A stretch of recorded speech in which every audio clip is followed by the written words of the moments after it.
Hello, YouTube. This is World Class Wizard, also known as WCW, and tonight's topic is a favorite topic for MRAs: whores. I don't believe in double standards, so I believe a whore, male or female, is a whore. It is not a social construct, it is a natural concept arising from our biological nature. Women have naturally evolved a sexual strategy of being very particular about who they have sex with, because being impregnated by the wrong man can be a disastrous or even a life ending event. Now, men have always wanted to have sex with lots of women because the loss of a few sperm is no great hardship and it improves their chance of passing on their genes to at least one successful offspring. In the past, the threat of unwanted pregnancy restrained sexual appetite in women, which in turn restrained sexual appetite in men.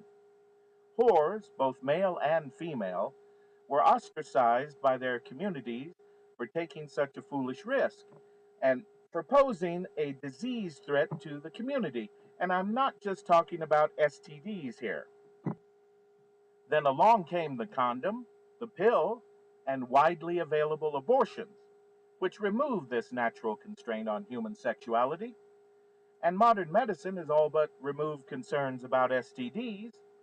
So suddenly, almost everybody concludes there is no longer a good reason not to be a whore. Unfortunately, hundreds of thousands of years of evolution is not so easily thwarted. I am talking about naturally evolved tendencies here, not biological determinism. What I am saying is true on average. It varies from individual to individual and can be influenced by social conditioning, but the general theme echoes through humankind all through the ages. Whoring is psychologically damaging to both men and women because what evolved to be the most meaningful bonding experience between two people has been turned into a recreational activity and, in many cases, a sport, as in the case of the pickup artists. People have become desensitized to sex. Rather than being a great big deal, sex becomes a trivial matter of no great consequence in the average mind. Since the human brain has evolved a hardwired conviction that sex is a really serious matter, this creates a psychological conflict in the mind of the promiscuous, which usually manifests as a dissatisfaction with life in general, a feeling of purposelessness, and a growing conviction that life is meaningless. It might be any of these or all three, and the intensity of these feelings will be directly proportional to the degree of promiscuity and the duration of the promiscuity. In addition, every person you hook up with will leave you with emotional baggage when the relationship ends.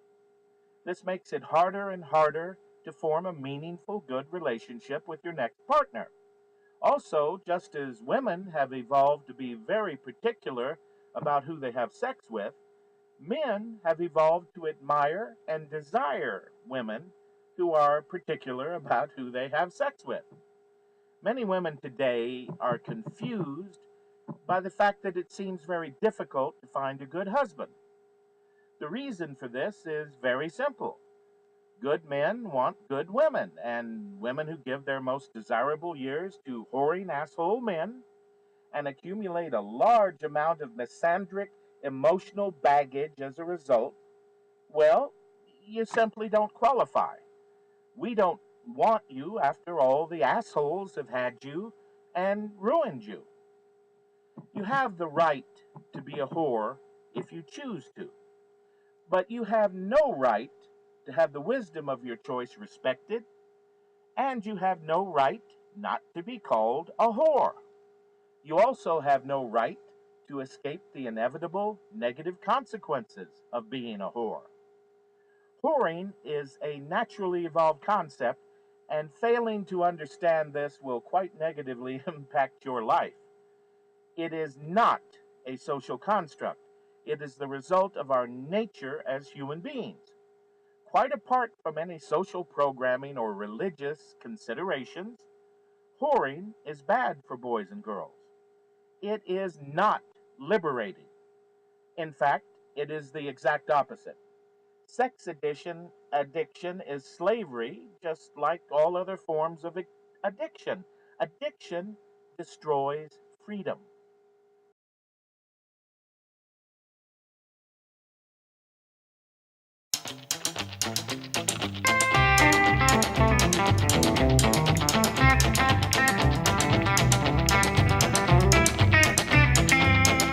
Oh, a Scotsman tried and true, left far one leafy fair. And one could tell how he walked, he'd had more than his share. He stumbled around until he could no longer keep his feet. Then he stumbled off into the grass to sleep beside a stream. Ring dum diddly oh, ring dum diddly oh. He stumbled off into the grass to sleep beside a stream. Well, about that time, two young and lovely ladies happened by. One said to the other with a twinkle in her eye, oh, see, young sleepy Scotsman, so strong and handsome built. Well, I wonder if it's true what they don't wear beneath them kill. Ring dum diddly oh, ring dum diddly oh. I wonder if it's true what they don't wear beneath them kill. Well, they snuck up to that sleeping Scotsman, quiet as could be. They lifted up his kilt about an inch so they could see. And there for them to be, oh, beneath that Scottish skirt, was nothing more than God had graced him with upon his birth. Ring dum diddly oh, ring dum diddly oh. Was nothing more than God had graced him with upon his birth. Well, they marveled for a moment, then one said, we must be gone. Let's leave a present for a friend before we move along. As a gift they left a blue silk ribbon tied into a bow. Around the barney sword the Scotsman kilt beneath and show. Ring dum diddly oh, ring dum diddly Around the barney sword the Scotsman kilt beneath did show. Well, the Scotsman little later, he awoke to nature's call. He lifted up his kilt and what he got and what he sold. And in a strangled voice he said, I can't believe my eyes. Lad, I don't know where you've been, but I seen you won first prize. Ring dum diddly oh, ring dum diddly Said, lad, I don't know where you've